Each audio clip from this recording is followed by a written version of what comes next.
morning. Oh my gosh, you guys, it is going to be 100 degrees today. It was 100 degrees yesterday, and it will remain 100 degrees for the rest of the week. We typically don't get this hot. It usually stays in the 90s at the highest, but we are expecting some high heat again this year.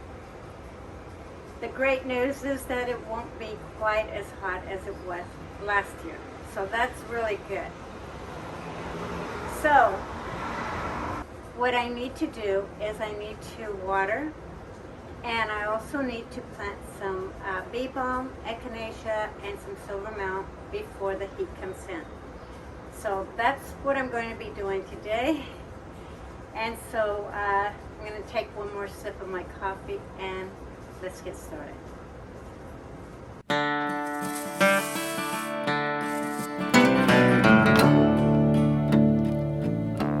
Come all you young rounders, and a story I'll tell of the promise of heaven. So you may recall that in this area I had a couple of lucid dream heucheras over here, and they did fairly well, but at 101 degrees it really kind of fries the foliage. So I thought it was better to take them out and plant them over in this direction where my boulevard clematis is. And since I've done that, my boulevard clematis has taken off, so it's been a good transition.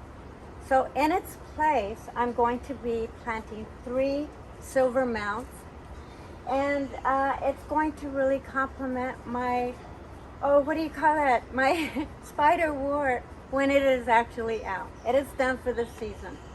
But this foliage will still come back up, at least it did last year. So I thought I'd put this tomato ring around it because it gives me the opportunity to plant more flowers here, and then when this is completely out in the springtime, it's not taking away the light for these to come up. So I'm going to end up adding some raspberry wine, bee balm, and then also some I think it's scarlet purple coneflowers here.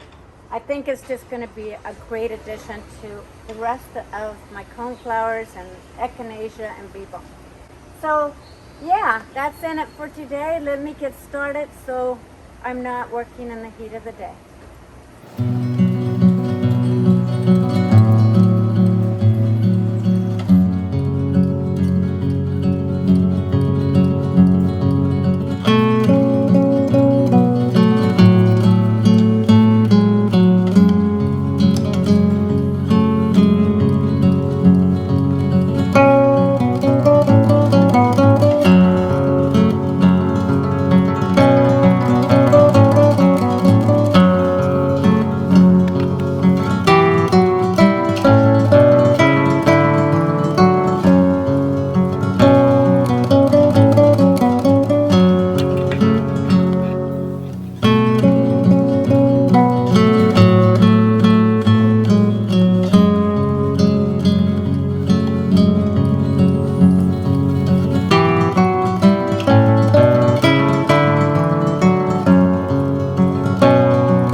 But the good thing is that this Artemisia schmidtiana silver mount will take full sun. It also will take part shade, but it is a great plant because even though it's in the Artemisia family, this particular variety does not grow any more than 12 inches in height and maybe about 14 inches in width, and it's non-invasive, which makes it really attractive. Now, it does have a flower that blooms in the summer, but it's so insignificant, you pretty much buy these for the foliage and not for the flower. And you don't have to trim those. They are very manageable from what I understand. We'll see as time progresses and see how this actually works out here, because this is new to me. I'm familiar with the variety and I'm familiar with the plant, but this is new for my garden. What I like about this is that once established, it is drought tolerant, and also they can live in clay, sandy, anything, as long as it's well-drained soil. Let's see, as you can see, and I mentioned this earlier, but I put a tomato ring around my spiderwort. Now, my spiderwort is completely done for the season, but that doesn't mean that the foliage won't still reemerge. It did last year, which was the first time in several years of having it here. But regardless, it does come back in the springtime, and because of that, it takes up quite a bit of real estate over here. So by placing this tomato ring, I'm hoping that it will contain the foliage a little bit more in, so that it doesn't overshadow this area right here.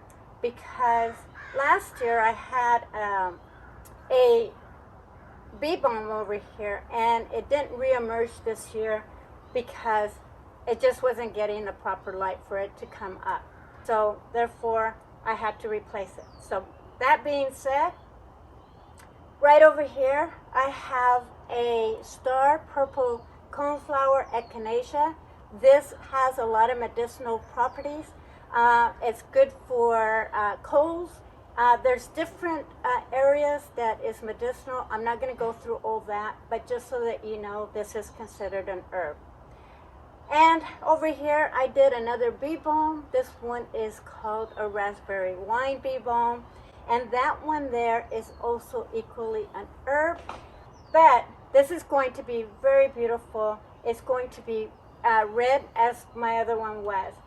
All of these are going to get about 4 feet tall. So they're fairly new for this area right now, because my other ones for some reason didn't quite make it this year. I believe it's because my spiderwort got way too big for too much of these to reemerge.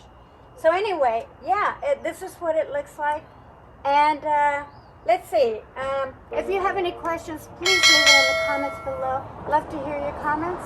And I will see you on the next one. I'm going to get out of the sun. Bye-bye for now.